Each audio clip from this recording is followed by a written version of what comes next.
Ei, va, que no comencem avui. Ai. Sí, perdoneu, és que estava repassant el conte i m'he quedat adormit. A veure, comencem.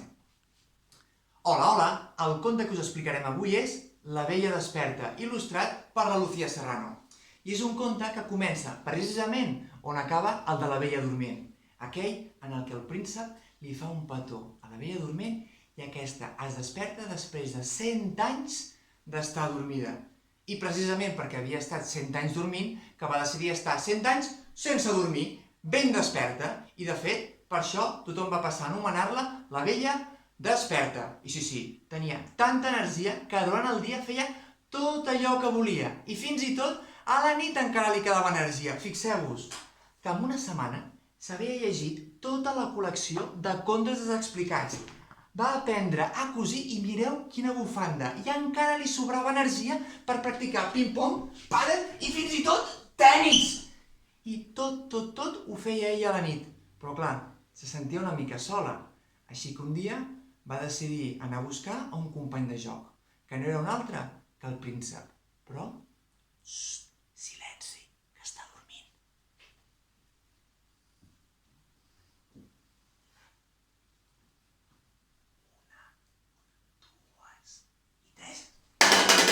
Va, desperta, marmota, que avui vull ballar una jota. I un altre dia.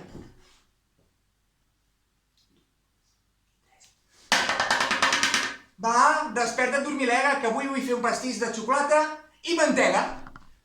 I el príncep, que es mig desvetllava, li deia, ai, vella estimada, jo no vull jugar ara. I feia mitja volta i continuava dormint. Però la vella desperta seguia amb la mateixa energia que sempre, fins que un dia va començar a ballar. Però no li va donar cap importància, fins que un altre va començar a confondre la pinta i el raspall de dents. La pinta l'utilitzava per raspallar-se les dents i, en canvi, el raspall per pentinar-se el cabell. I un altre dia, fins i tot, en lloc de cosir la bufanda amb fil, va utilitzar els espagueti i va intentar posar salsa de tomàquet al fil de la bufanda. Aquell dia sí que va decidir que havia d'intentar dormir, que això no podia ser. I ho va intentar. Es va estirar al llit i va intentar dormir. Buscava la millor posició per quedar-se dormida. Però no hi havia manera. I quan semblava que sí que l'havia trobat, es tornava a despertar. No hi havia manera. I de fet, tothom li preguntava, vella desperta, estimada, per què no dormiu d'una vegada? I la vella desperta contestava, ai, no ho sé pas, sóc un cas com un cabàs. Que teniu alguna solució per dormir com un nadó? Però ningú la tenia. I és per això que van cridar a tots els metges i metgesses del regne a veure si la podien ajudar. La primera va ser la doctora Xarop. Ai, maca, tu el que necessites és prendre't aquestes pastilles 3 cops al dia, després d'esmorzar, després de dinar i després de sopar, i ja veuràs que bé que dormiràs. De l'Orient va arribar el doctor Així Punxo, que va dir, no, pel dormir el que cal és l'acupuntura. Es punxa per aquí, per aquí, per aquí, per aquí, per aquí, per aquí, per aquí, fins i tot aquí, i una miqueta aquí, i ja veurà com dormirà com un nadó. En canvi, el doctor Treu-te el moc era partidari d'un altre remei.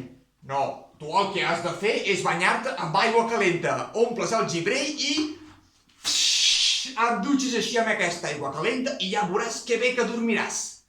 I sí, la vella dorment, obedient com era, ho va fer tot. Es prenia les pastilles. Potser algunes massa i tot. Després es punxava. Però es va punxar tant que el seu cos semblava una regadora. I, en lloc d'un bany, se'n feia 2. Per aquí. I, I quan acabava de fer tot això, sembla que sí, que li venia la son i a poc anava tancant els ulls, s'anava relaxant, però no podia dormir, sempre s'acabava despertant. Clar, escolteu, vosaltres sabeu quina és la solució per dormir com un nadó? Exacte! I els nens i nenes del regne també ho sabien, que per dormir com un nadó el que cal és un bon conte i un petó. I és per això que cada nit, quan la veia desperta i intentava dormir, els nens s'acostaven a la seva habitació i li llegien un conte i li feien un petó. I a poc la veia desperta, s'anava relaxant, anava tancant els ulls i va arribar un moment que va dormir-se completament. I el dia següent es va aixecar plena d'energia, perquè no va dormir 100 anys, no, sinó les hores que necessitava per carregar les piles i poder continuar fent tot allò que volia. I sí, diuen que des d'aquell dia la veia desperta, continua amb la mateixa energia de sempre i pot fer tot allò que vol durant el dia.